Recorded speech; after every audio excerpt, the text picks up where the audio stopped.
നമ്മളിപ്പോൾ ഒരിക്കലും പരിചയമില്ലാത്ത ഒരാളുടെ അടുക്ക പോയിട്ട് നീ എന്തിനാ ഇപ്പോൾ ഇവിടെ വന്നിരുന്നു അപ്പോൾ പറഞ്ഞു അത് നീ അറിയേണ്ട ആവശ്യമില്ലോ എന്ന് തിരിച്ചു വെച്ചാൽ തീരാവുന്ന ചോദ്യമല്ലേ ഉള്ളൂ. പക്ഷേ ഇയാൾ ആ അധികാരം എടുത്ത് ചോദിക്കുന്നത്, അതായത് ഞാൻ എന്നോട് ഉത്തരം പറയണം അങ്ങനെ ഒരു മൂഡിൽ ഭയങ്കര ഡൊമിനൻ്റ് ആയിട്ട് സംസാരിക്കുക. നീ ഇപ്പം എവിടെ പോയി എന്നൊക്കെ ചോദിച്ചു. അപ്പോൾ അയാൾ പറഞ്ഞു ഞാനിങ്ങനെ ഇവിടെ ഒരു ബാറിൽ അറ്റൻഡറായിട്ട് ഇങ്ങനെ ജോലി കിട്ടുമെന്ന് അറിയാനായിട്ട് അങ്ങനെ വന്നതാന്നൊക്കെ പറഞ്ഞു. അപ്പോഴത്തേക്ക് ഉടനെ അയാൾ പറഞ്ഞു എന്നിട്ട് കിട്ടിയ പറഞ്ഞു അവർ വിളിക്കാന്നൊക്കെ പറഞ്ഞു. കിട്ടാനൊന്നും പോണില്ല. അത് കഴിഞ്ഞിട്ട് അപ്പോൾ പുള്ളി അത് കഴിഞ്ഞ് പറഞ്ഞു അപ്പം കഴിക്കാനുള്ള വകുപ്പ് ഉണ്ടാക്കണം, അതാണ് നിന്റെ പ്രശ്നം.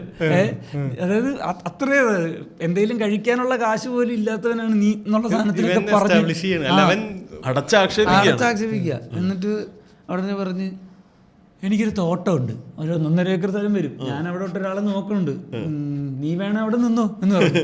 അപ്പൊ പെട്ടെന്ന് പുള്ളി ആണോ എന്നൊക്കെ പ്രതീക്ഷ അപ്പോൾ എന്ന് പറഞ്ഞു.